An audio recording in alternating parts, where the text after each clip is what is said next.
After 50 years in bondage, the widow purchased a neglected house. But inside, she uncovered something astonishing that would alter everything. Imagine a woman who devoted her entire existence to serving others, finally unchained, yet bearing the burden of 5 decades of suffering. It sounds unbelievable, yet this tale unfolded in the American South in 1865. Before we proceed, go ahead and hit that subscribe button and drop a like, because what this woman discovered in that house will stun you. It's a finding that reaches deep into the soul. And let me know in the comments which city you're watching from. I'm curious how far these moving stories are spreading. The story I'm about to share took place in June 1865, only weeks after the Civil War ended in the tiny town of Natchez, Mississippi. It was an era of change when America at last ended slavery, and countless people found themselves free but adrift, unsure where to go or how to survive. Freedom had arrived on paper, but reality looked quite different. For many, freedom simply meant the right to starve with some dignity. Benita was 63 when the war ended. She was a woman with dark skin marked by the unyielding sun of the cotton fields, hands calloused and covered in scars, a back bent from decades of hauling weight. Her eyes, though, still held a glimmer of something that all those years hadn't crushed: strength. Benedita had been born into slavery on the Riverside plantation, owned by Colonel Augustus Whitmore, and had worked that land for as long as she could recall. She never knew her birth parents. Her mother died in childbirth, and her father, she was told as a child, had been sold to another plantation before she was born. At 13, Benedita was given as a wedding present to the colonel's daughter, Miss Amelia, when she wed a plantation owner in Natchez.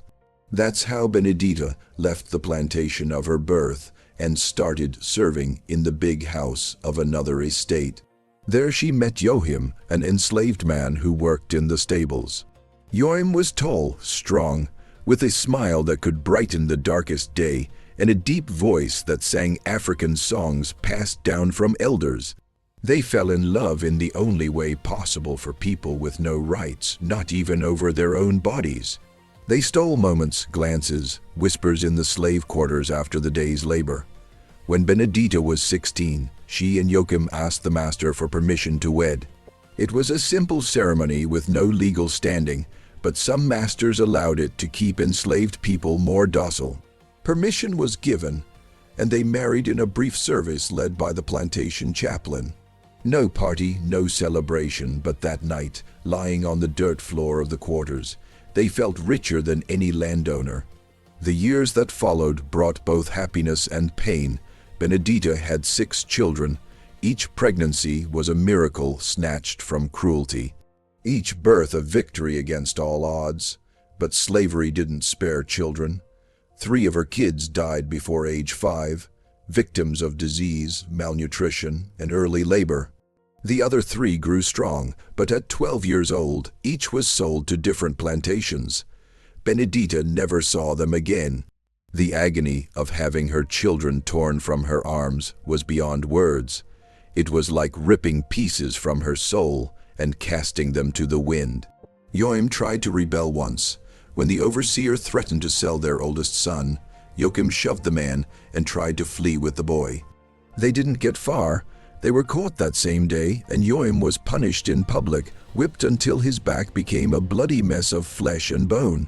Benedita was forced to watch along with all the other enslaved people, as a lesson about what happened to those who defied order. Joachim survived, but something inside him died that day.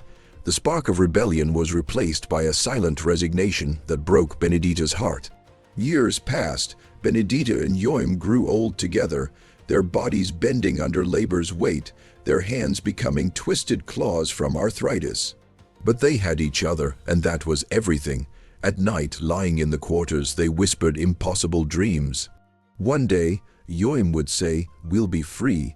We'll have our own land, our own house, and we'll find our children." Benedita wanted to believe, but the years had taught her that hope was a dangerous luxury. In 1864, when Benedita was 62, Joachim fell ill. It was a fever that wouldn't subside, a cough that tore pieces from his lungs. He worked until he couldn't stand anymore. The master didn't call a doctor. Old slaves weren't worth the expense. Yoim died on a cold July night in Benedita's arms, whispering that he loved her and asking her to be strong. The burial was hurried in a corner of the slave cemetery. No headstone, no ceremony, just Benedita and a few companions from the quarters tossing dirt on the rough wooden coffin. Yoim's death shattered something inside Benedita. She kept working because she had no choice, but it was as if she was merely waiting for her own end to come. Then, less than a year later, in April 1865, came news that changed everything. The war was over. General Lee had surrendered. They were free. The news reached the plantation on a Sunday afternoon. The master gathered all the enslaved people in the yard and read the proclamation with a voice blending anger and resignation. "You're free now," he said. "You can leave whenever you want." But there was no joy in his tone, only the bitterness of someone losing a fortune overnight. Some wept with joy, others stood silent, unsure what to feel. Benedita just stood there, processing what it meant. Free, after 63 years, 50 of which she clearly remembered, she was free. But free for what? Free to go where? She had no home, no money, no family. Yoim was dead. Her children were lost somewhere in America, if still alive. In the following days, many formerly enslaved people left the plantation. Some headed to town to try their luck. Others simply wandered aimlessly with nowhere to go. The master offered paid work to those who wanted to stay, but the pay was pitiful and the conditions nearly the same as before. Benedita stayed for a few weeks, working for pennies, saving each coin as if it were gold. She had a dream Joachim had planted in her mind so many years ago, to have her own house, a place that was hers, where no one could send her away, where she could simply exist in peace for the years she had left. It was a simple dream, but it seemed impossible. How could an old, illiterate black woman with no resources buy a house? But Benedita had something that slavery hadn't managed to take: determination. For 3 months, she worked at every job she could find. She washed clothes for families in town, cleaned houses, hauled water from the river, sold vegetables she grew on a patch of land a former master allowed her to use. Every penny was kept in a cloth tied at her waist, hidden under her patched skirt. The other black women in town, many also formerly enslaved, joined her. They formed a support network, sharing food, temporary shelter, work. Miss Joseph, a 50-year-old midwife, shared her small house with Benedita. Miss Maria, who sold pastries in the square, always saved the day's leftovers to share. Mr. Thomas, a free black man with a small carpentry shop, offered work when he could. It was Mr. Thomas who told Benedita about the house. One afternoon, while she was delivering clean laundry to his shop, he mentioned it casually. "There's an old house on the outskirts of town," he said. "Been abandoned for years. The owner died in the war and his widow moved north. She's selling it for almost nothing, just wants to be rid of it." Benedita's heart raced. "How much is almost nothing?" Mr. Thomas scratched his gray beard. "Heard she's asking $50. It's falling apart, mind you. Roof's got holes, windows are broken, probably has rats and worse, but it's a house, 4 walls and a piece of land, $50. Benita had been saving for 3 months and had $32.40, so close yet so far. She worked even harder in the following weeks. She took every job offered, no matter how difficult or degrading. She cleaned outhouses, scrubbed floors on her knees until they bled, carried loads that would make a younger person cry. Every muscle in her body screamed in pain, but she didn't stop. Miss Joseph and the other women saw her efforts and started a collection. "We're all in this together," Joseph said, putting $3 in Benedita's hand. "When you get your house, it'll be a victory for all of us. It'll show them we can do it." By late August, Benita had the money, $53.75, every cent earned with sweat and pain. She wrapped the money in a clean cloth, tucked it inside her dress, and went to find the widow selling the house. Mrs. Catherine Morrison lived in a boarding house on Main Street. She was a thin woman in her 40s with graying hair pulled back in a severe bun and eyes that looked like they'd cried all their tears. When Benita knocked on her door, Mrs. Morrison opened it and looked surprised to see a black woman standing there. "Can I help you?" Her voice was cautious but not unkind. "Yes, ma'am," Benita said, keeping her eyes respectfully lowered as she'd been taught all her life. "I heard you have a house for sale, the old Pendleton place on Creek Road." Mrs. Morrison's eyebrows rose. "You're interested in buying it?" "Yes, ma'am, I have the money." Benita pulled out the cloth bundle. Mrs. Morrison stared at the money, then at Benedita, then back at the money. For a long moment she didn't speak. Benedita's heart pounded. Would the woman refuse to sell to her just because of her skin color? It wouldn't be the first time something like that happened in this new world of so-called freedom. Finally, Mrs. Morrison sighed. "That house, I should warn you, it's in terrible condition. My husband's uncle lived there alone for 20 years before he died. He let it fall apart. There's barely a roof left." "I can fix it, ma'am," Benedita said quietly. "I've worked with my hands my whole life. I can make it livable." Mrs. Morrison looked at her for another long moment, and something in her expression softened. "You know what? Good for you. The war took my husband, took my sons, everything's changed. At least something good can come from all this loss." She took the money and counted it. $50 was the price. "Come back tomorrow morning, and we'll go to the courthouse to make it official." Benedita could barely believe it. "Thank you, ma'am. Thank you so much." That night, she could hardly sleep. The next morning, she put on her best dress, the one she'd been saving for special occasions, and met Mrs. Morrison at the courthouse. The clerk, a young man with ink-stained fingers, looked skeptical when Mrs. Morrison explained what they were there for. "You're selling property to her?" He gestured at Benedita as if she were invisible. "I am," Mrs. Morrison said firmly. "Do you have a problem with that?" The clerk shrugged. "Just making sure you know what you're doing. These people—" He didn't finish the sentence, but the disdain was clear. "These people," Mrs. Morrison said coldly, "have just as much right to own property as anyone else. Now, are you going to process this sale, or do I need to speak to your supervisor?"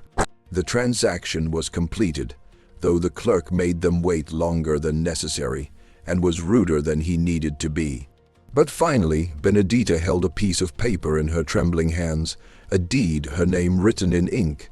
Benedita Johnson, owner of property located at 47 Creek Road, Natchez, Mississippi. She couldn't read the words, but Mr. Thomas read them to her later that day, and she cried. Tears of joy, tears of grief for Joachim, who should have been there to see it. Tears of pride that after 50 years of slavery, she owned something. She owned a home. The next day, Benedita walked the 3 miles to Creek Road to see her property in daylight.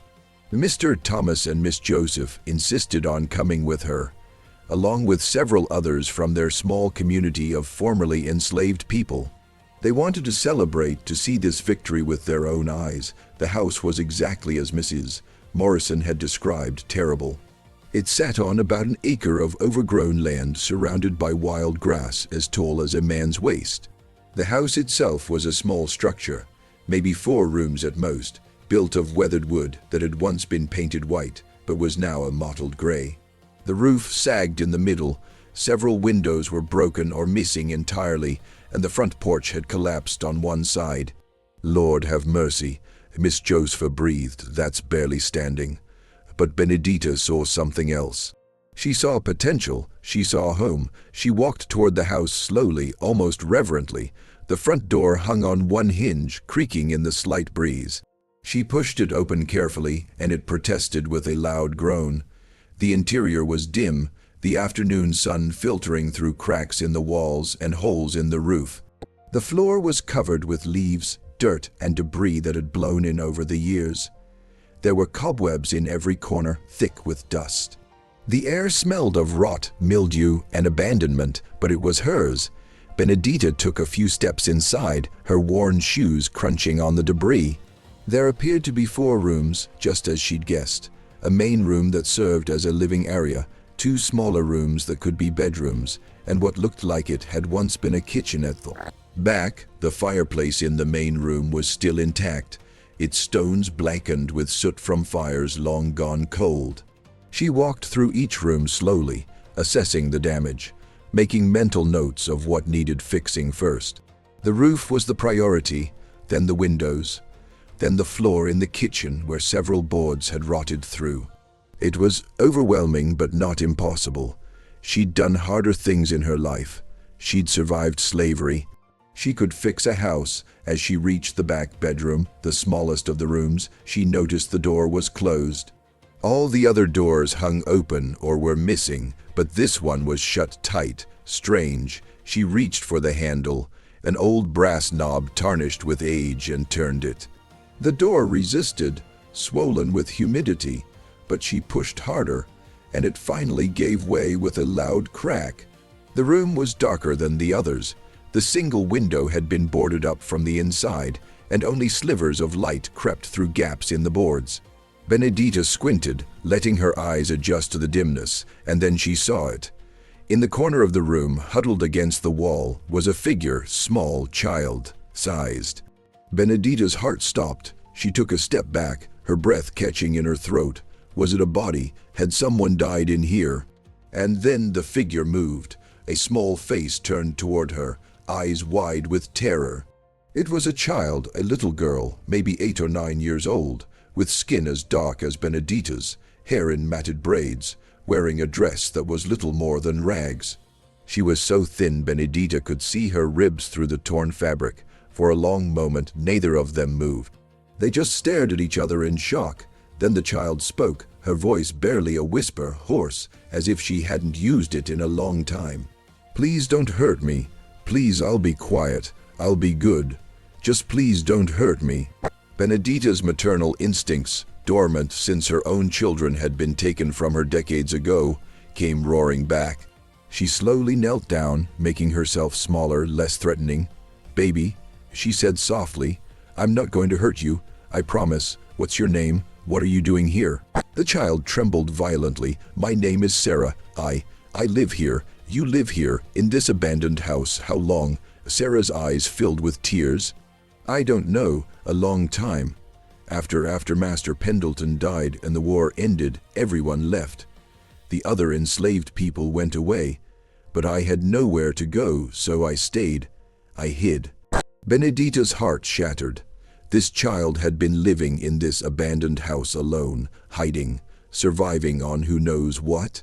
"Sarah, honey, how old are you?" "9, I think, maybe 10, I'm not sure anymore. And you've been here alone all this time since the war ended? That's more than 3 months. I was scared." Zero whispered. "Master Pendleton's nephew used to hurt me before the war, and I was scared if I left, someone would catch me and take me back, or someone else would hurt me, so I stayed hidden.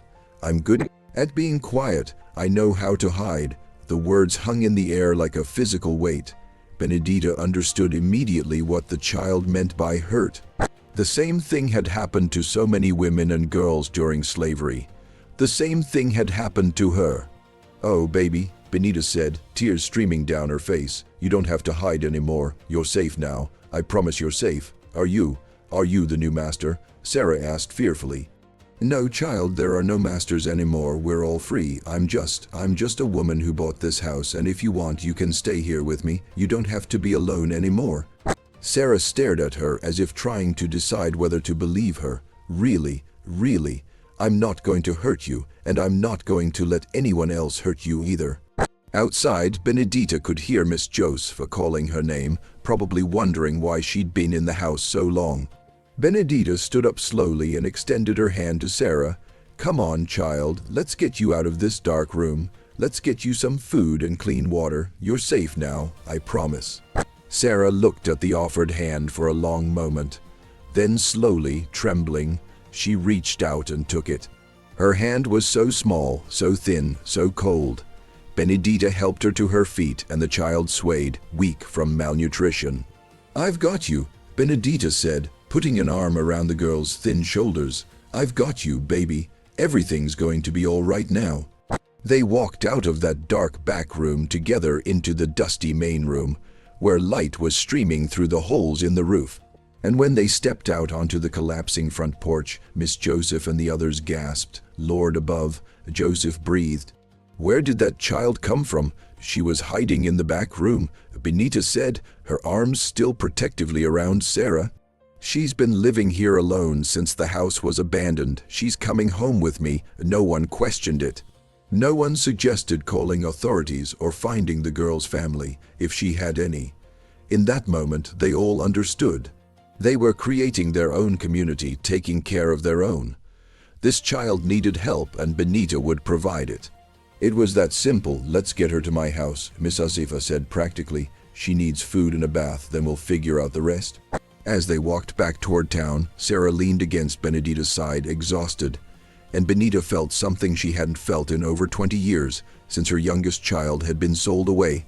She felt like a mother again. She had come to that abandoned house looking for a home for herself. She had found that, yes, but she had also found something more. She had found a child who needed her, a child she could protect, raise, love in a way she hadn't been allowed to love her own children. Maybe, she thought as they walked, this was why everything had happened the way it did, why Yoim had died before freedom came, why she had survived, why she had worked so hard to buy this particular house. Maybe this child was the reason. And as they reached Miss Yusfa's house and began the process of caring for Sarah, feeding her, bathing her, treating the sores on her body from months of malnutrition and neglect, Benedita made a silent promise to Joachim's memory and to the children she'd lost. She would raise this child right. She would give Sarah the life her own children never got to have. This would be her purpose in freedom, not just to own a house, but to fill it with love, to give this child a home, a family, a future. The journey was just beginning, and there would be challenges ahead. But for the first time since Joachim died, Benedita felt something like hope stirring in her chest. The first few weeks were the hardest. Sarah barely spoke, flinched at loud noises, and would sometimes disappear into corners, making herself as small as possible, as if trying to become invisible. She had lived in survival mode for so long that the concept of safety was foreign to her. But slowly, with patience and love, Benedita and the women of their small community began to reach her. Miss Yusfa turned out to be a godsend.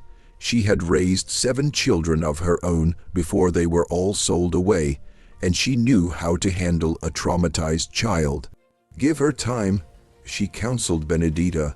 That baby's been through things no child should endure. Her soul needs healing just as much as her body. For the first week, Sarah stayed at Miss Joseph's house, while Benedita began the monumental task of making the house on Creek Road livable. She couldn't bring a child to live in that wreck, not yet. Every morning, Benedita walked the 3 miles to her property, carrying tools borrowed from Mr. Thomas and whatever materials she could afford or scrounge, and every morning, a small miracle happened. Other people showed up to help. Mr. Thomas came with his carpentry tools and his expertise. "Can't let you do this alone," he said gruffly. "Besides, when you get this place fixed up, it'll prove to everyone in this town that we can do it, that we're just as capable as any white man." Formerly enslaved people from the surrounding area came too, men who knew how to repair roofs, women who knew how to patch walls with clay and straw, young people eager to contribute to something meaningful. They worked in exchange for meals that Benedita and the other women prepared, or sometimes just for the satisfaction of helping one of their own. The white townspeople watched with a mixture of curiosity and hostility. Some muttered that it was a waste of time, that the house should have been torn down years ago. Others made cruder comments about uppity freedmen who didn't know their place. After 50 years in bondage, the widow purchased a neglected house. But inside, she uncovered something astonishing that would alter everything. Imagine a woman who devoted her entire existence to serving others, finally unchained, yet bearing the burden of 5 decades of suffering. It sounds unbelievable, yet this tale unfolded in the American South in 1008. 165, but a very few, surprised everyone. Mrs. Morrison, the widow who had sold Benedita the house, showed up one afternoon with a wagon-load of supplies. "I found these in my barn," she said, avoiding eye contact. "Left over from when my husband was alive. Paint, nails, some good lumber. I have no use for them now. Thought you might." Benita was stunned. "Ma'am, I can't pay you for these. I'm not asking you to." Mrs. Morrison finally looked at her, and Benedita saw a deep sadness in her eyes. "My husband and my sons died fighting to preserve slavery. I thought it was right at the time. I thought that was our way of life, and it had to be protected. But now I see all the pain it caused. All the families torn apart. I can't undo what was done, but maybe I can help a little with what comes next." She climbed back on her wagon and left before Benita could respond. But the supplies stayed, and they made a world of difference. By the end of September, the roof was patched. The windows had been covered with oiled paper until they could afford glass, and the worst of the floor damage was repaired. It wasn't beautiful, but it was solid. It was safe. It was time to bring Sarah home. Benedita went to Miss Asef's house that evening to tell Sarah the news. The child had filled out a little in the weeks of regular meals. Her eyes had lost some of their haunted look, though the shadows remained. When Benedita walked in, Sarah was helping Miss Jose shell peas, her small fingers working methodically. "Sarah," Benita said gently, sitting down across from her, "the house is ready. Would you like to come see it? Would you like to come home?" Sarah's hands stilled. She looked up at Benedita with those big, solemn eyes. "Home," she repeated, as if testing the word. "Yes, baby, home. You and me will live there together. I'll take care of you, and you can help me with chores as you get stronger. It'll be our house, our family. But I'm not your daughter." Sarah said quietly, I'm not anything to you." Benedita reached across and took the child's small hands in her own weathered ones. "You're everything to me. I had children once, Sarah, 6 of them. 3 died young, and 3 were sold away from me when they were about your age. I never saw them again. I don't know if they're alive or dead. For 20 years I had a hole in my heart where my children used to be." Tears started flowing down Benedita's face, but she didn't stop. "And then I found you, scared, alone, hiding in the dark, and I thought, maybe this is why I survived. Maybe this is why God kept me alive through all those years of suffering, so I could find you. So I could give you the love I couldn't give my own babies. If you'll let me, Sarah, I want to be your mother, not by blood, but by choice, by love." Sarah's eyes filled with tears, too. "I had a mother once," she whispered. "She was sold when I was 5. I barely remember her face, just her voice singing to me at night." "Then let me sing to you," Benita said. "Let me be your mother now. We both lost so much, baby, but maybe we can find something together. Maybe we can be a family." Sarah launched herself across the table into Benedita's arms, nearly knocking over the bowl of peas. She sobbed into Benedita's shoulder, and Benedita held her tight, rocking her like she used to rock her own babies so long ago. "I want to go home," Sarah finally said, her voice muffled against Benedita's dress. "I want to go home with you, Mama. Mama." The word pierced Benedita's heart with a joy so intense it was almost painful. "Then let's go home, daughter. Let's go home." They moved into the house on Creek Road the next day. It was sparse. 2 straw mattresses on the floor, a table and 2 chairs Mr. Thomas had made, some pots and dishes donated by the women of the community, a few blankets. But it was theirs. That first night, Benedita made a simple dinner of beans and cornbread on the repaired fireplace, while Sarah watched with wide eyes. "I never cooked before," Sarah admitted. "I was always too young. They said I'd burn myself or waste food." "Well, you're going to learn now," Benita said. "A woman needs to know how to take care of herself and her family. Come here. I'll show you how to tend the fire properly." They ate dinner together at their little table as the sun set, painting the sky orange and purple through their oiled paper windows. It was simple. It was humble, but it was peace. After dinner, Benita taught Sarah a song, one of the old spirituals from her childhood. Sarah's voice was thin and uncertain at first, but by the third verse she was singing stronger. When it was time for bed, Benedita blew out the candle and they lay on their mattresses in the darkness. Sarah's was close to Benedita's, close enough that Benedita could reach out and touch her if she got scared in the night. "Mama," Sarah's voice came through the dark. "Yes, baby. Thank you for finding me. Thank you for wanting me. Thank you for letting me love you," Benita replied. "Now get some sleep. Tomorrow we start our real work. We're going to make this house into a proper home, and then we're going to plant a garden and maybe get some chickens and build ourselves a good life together." Together, Sarah echoed softly, and within minutes her breathing had evened out into sleep. Benedita lay awake longer, listening to the child breathe, marveling at how quickly life could change. Just months ago, she'd been enslaved and her beloved Joachim had been alive. Now Joachim was gone, but she was free. She owned property, and she had a daughter again. Life takes away, and life gives back in ways you could never predict. The months that followed were full of hard work, but also full of small joys. Benedita taught Sarah everything she knew: how to cook, how to clean, how to mend clothes, how to tend a garden. Sarah was a quick learner, eager to please, and she blossomed under Benedita's patient instruction and unconditional love. The garden was their first major project together. In October, they cleared the overgrown land behind the house, pulling up weeds and rocks until their hands were raw. Mr. Thomas helped them plow a section, and Miss Josepha contributed seeds she'd been saving. They planted collard greens, turnips, sweet potatoes, and beans, crops that would grow well in Mississippi soil and provide food through the winter. My mama used to say that when you plant something and tend it, you're teaching yourself hope, Benita told Sarah as they worked. "You're putting seeds in the ground and trusting that something good will come up. That's what we're doing with our lives too, planting hope." Sarah absorbed everything like a sponge. But more than the practical skills, she absorbed love. For the first time in her life, she experienced what it meant to be valued, protected, cherished. She learned that she could make mistakes without being beaten. She learned that her needs mattered. She learned what family meant.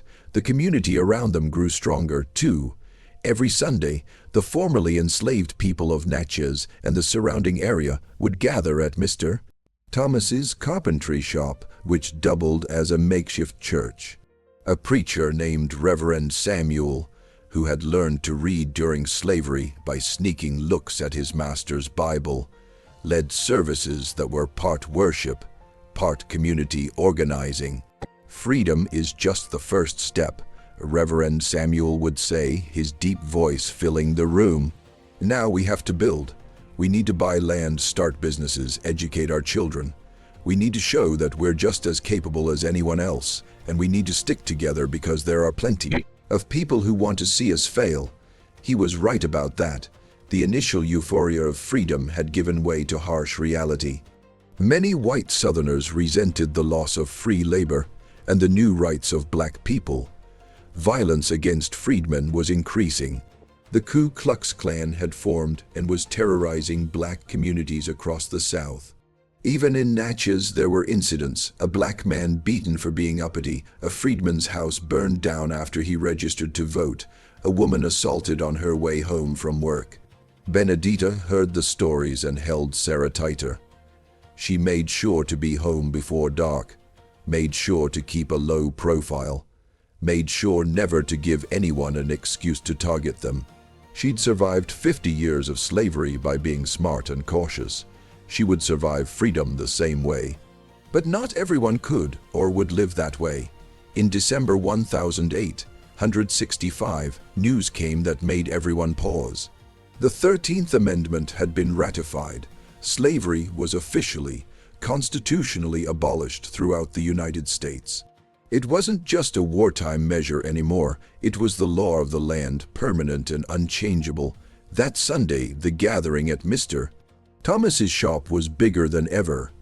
People cried, people sang, people testified about what this meant to them. Reverend Samuel read the amendment aloud, and even though most people there couldn't read, hearing the words made it real.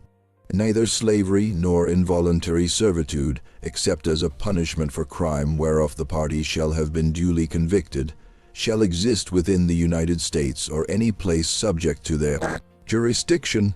This is our foundation, Reverend Samuel said. This is what we build on. Our children and grandchildren will grow up in a world where slavery is illegal. They'll never know chains. They'll never be sold. We made it through to see this day. Brothers and sisters, we survived to see this day. Benedita held Sarah close and wept. Her own children, wherever they were legally free now.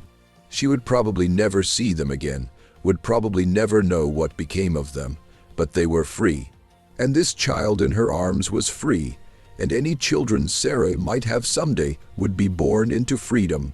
It was enough. It had to be enough. Christmas came, their first Christmas together. Benedita and Sarah didn't have much, but they made it special. Miss Joseph taught Sarah how to make sweet potato pie. Mr. Thomas carved Sarah a small wooden doll. Benedita sewed Sarah a new dress from fabric she'd bought with money from selling vegetables.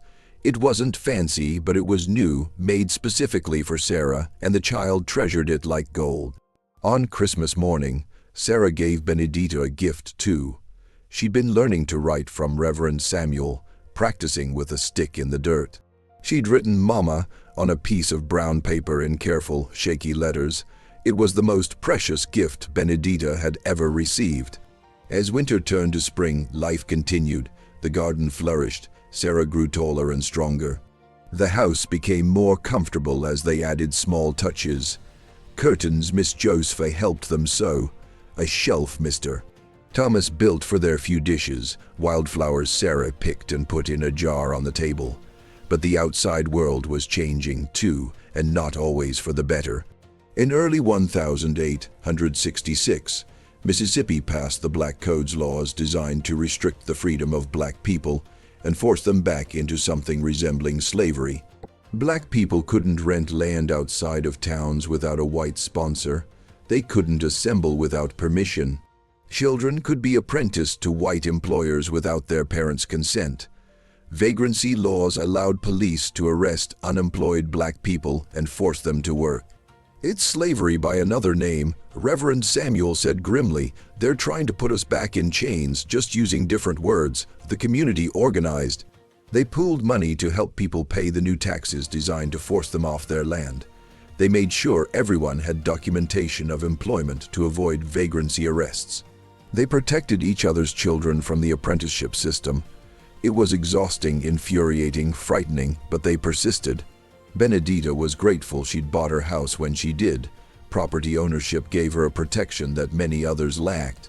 She had documentation, she had legal title. It was harder for them to push her out, but she knew how fragile that protection was. She knew that at any moment, violence or legal maneuvering could take it all away. One night in March, there was a knock on their door. It was late, well after dark, and Benedita's heart jumped into her throat. Late, night knocks rarely meant anything good. She grabbed a knife from the kitchen and approached the door cautiously. "Who is it?" she called. "It's Thomas. Open up quick." She opened the door to find Mr.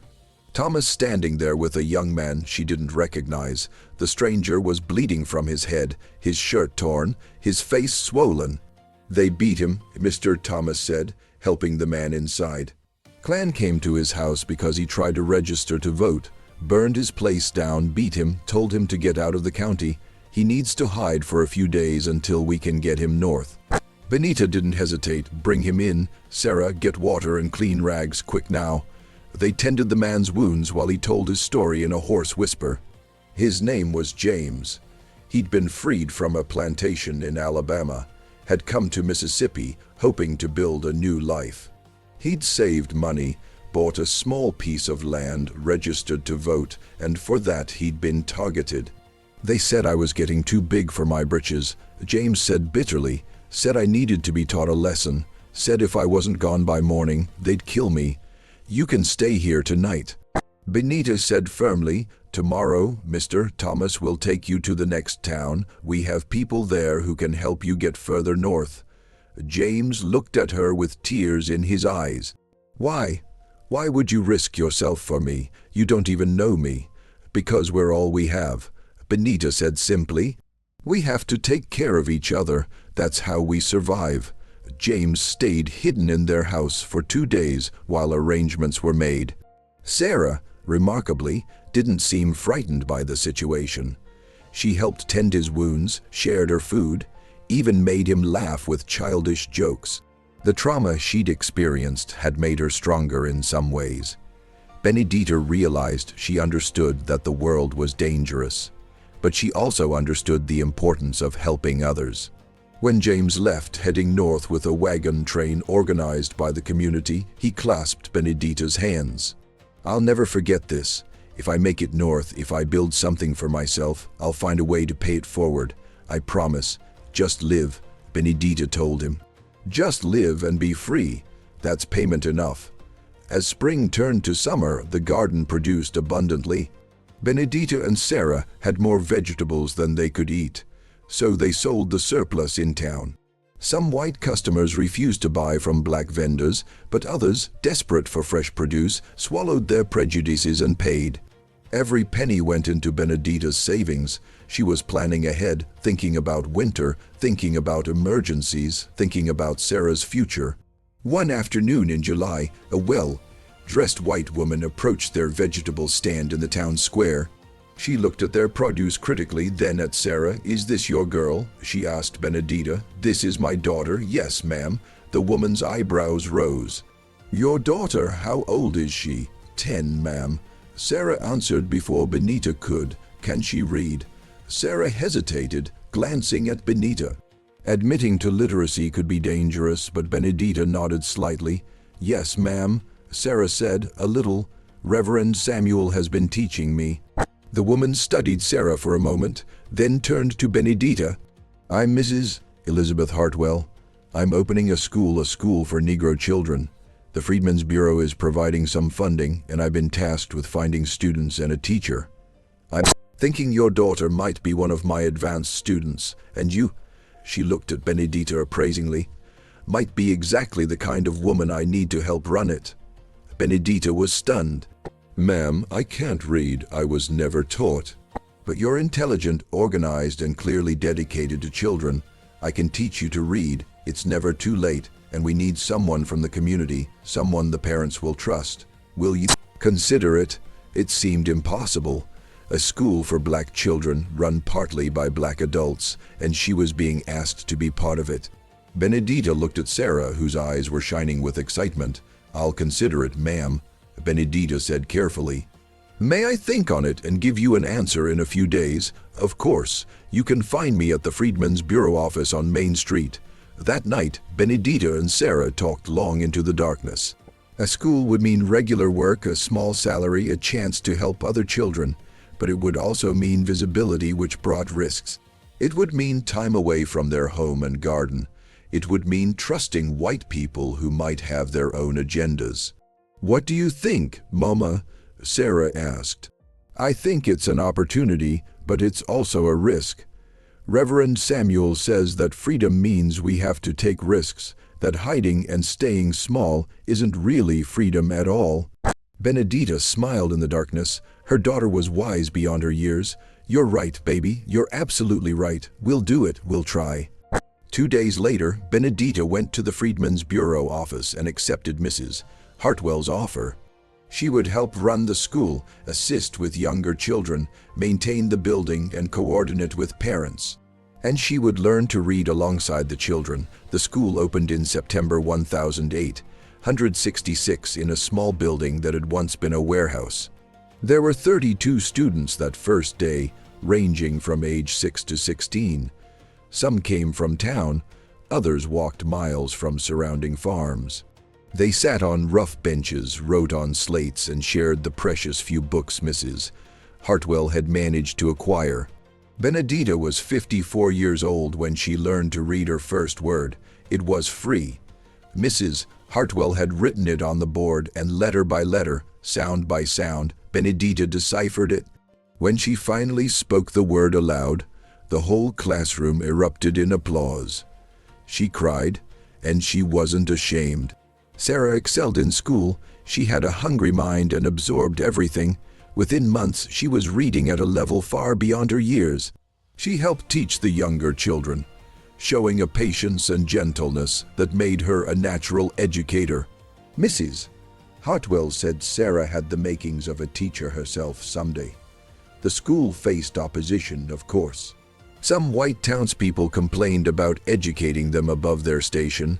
Someone threw rocks through the windows. Someone left a threatening note on the door, but the Freedmen's Bureau stood firm. Mrs. Hartwell stood firm. And the community protected the school like it was sacred ground because it was. It represented hope. It represented a future. On Sarah's 11th birthday in March 1867, Benedita did something she'd been planning for months. She went to the courthouse with Mr. Thomas as her witness and legally adopted Sarah. The clerk tried to discourage her, saying it wasn't necessary, that informal arrangements were fine for your people. But Benita insisted. She wanted it legal, documented, official. When she walked out with the adoption papers, she handed them to Sarah. "You're my daughter now, not just in our hearts, but in the eyes of the law. You're Sarah Johnson, and nobody can ever take you away from me." Sarah held the papers like they were made of glass. Forever, forever. That night they celebrated with a small party. Miss Josepha made her special sweet potato pie. Mr. Thomas brought his fiddle and played music. Reverend Samuel led them in prayer. It was a gathering of people who had all lost so much but were building something new together. A community, a family by choice. As Benita looked around at the faces of the people who had become her family, at the daughter who had become her purpose, at the simple but sturdy house she owned, she felt something unexpected. Gratitude not for the suffering, never for that, but for having survived it, for being here now in this moment, for getting to experience freedom, even if it had come so late, for getting to raise a child in that freedom, for getting to see what came next. "Yoim," she whispered to the night air after everyone had gone home and Sarah was asleep. "I hope you can see this. I hope you know I'm okay. I miss you every day, but I'm okay. We made it, my love. We made it to the other side." The years continued to pass. Sarah grew into a beautiful, intelligent young woman. She became a teacher herself at 15, helping Mrs. Hartwell with the younger students. The school expanded, adding more children, more resources.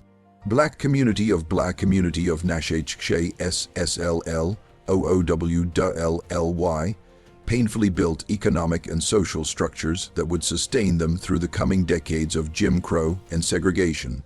Benita lived to see Sarah marry at 19, a good man named Thomas Jr., Mr. Thomas's nephew. She lived to see her first grandchild born, a baby girl they named Benedita in her honor. She lived to see that child learn to read at age 5, something that had been denied to Benita until she was 54. On a warm evening in May 1875, when Benita was 73 years old, she sat on the porch of the house on Creek Road, holding her granddaughter in her lap. Sarah was inside preparing dinner, her belly round with her second child. The garden was flourishing. The house had been expanded and improved over the years, and the deed remained safe in a metal box under the floorboards. Little Benedita looked up at her grandmother with curious eyes. "Grandma, tell me a story." "What kind of story, sugar?" "Tell me about when you were young. Tell me about the old days." Benita looked out at the land she owned, the home she had built, the family she had created from ashes and pain and impossible hope. She thought about all the stories she could tell about slavery, about loss, about Joachim, about the day she found Sarah, about learning to read, about building a life from nothing. "The old days were hard, baby," she finally said. "Harder than you'll ever know, harder than I hope you'll ever have to understand, but I survived them, and because I survived, you're here, and you're free, and you can read, and you can dream, and you can become anything you want to be." "Did you always know things would get better?" Benita smiled. "No, baby. Most of the time I didn't know. Most of the time I just had to trust, had to hope, had to keep putting one foot in front of the other, even when I couldn't see where I was going. But you know what I learned, what? That sometimes the darkest moments lead to the brightest blessings. That sometimes you find exactly what you need in the most unexpected places. And that love, real love, doesn't need blood or paper or approval. It just needs two hearts willing to choose each other. Little Benedita didn't fully understand, but she snuggled closer, content. And Benedita held her, this child of freedom, this granddaughter who would never know chains, and felt a peace settle over her that she'd never thought possible. She had been enslaved for 50 years. She had lost her husband, her children, her youth, her health, but she had also survived. She had found freedom, she had found a daughter, she had found purpose, she had found home. The house on Creek Road stood solid and strong, a testament to what could be built from ruins. And inside it, love lived. It had lived there from the moment Benedita opened that back bedroom door and found a scared little girl who needed her. It lived there still, in every meal shared, every story told, every generation raised to be strong and free and full of hope. As the sun set and Sarah called them in for dinner, Benedita stood slowly, her joints aching with age, but her spirit unbroken. She took her granddaughter's hand, and they walked inside together, into the light and warmth of home. And Benedita thought this was what freedom truly meant, not just the absence of chains, but the presence of love. Not just survival, but the chance to build something beautiful from the ruins of what had been destroyed. Not just an ending, but a beginning that would ripple forward through generations. She had bought an abandoned house to have a place to rest her weary bones. But she had found so much more. She had found her daughter. She had found her purpose. She had found her way home. And that was the story of Benedita and Sarah, two souls broken by a brutal system who found each other in the ruins and built something beautiful together. Was it destiny or just chance? Leave your thoughts in the comments. Do you believe there's a greater purpose in life's unexpected moments? If you enjoyed this story, don't forget to subscribe. Hit that notification bell and share it with someone who needs to believe that new beginnings are always possible. And I'll leave you with a recommendation for the next video. Click here to watch it now. I guarantee you won't regret it.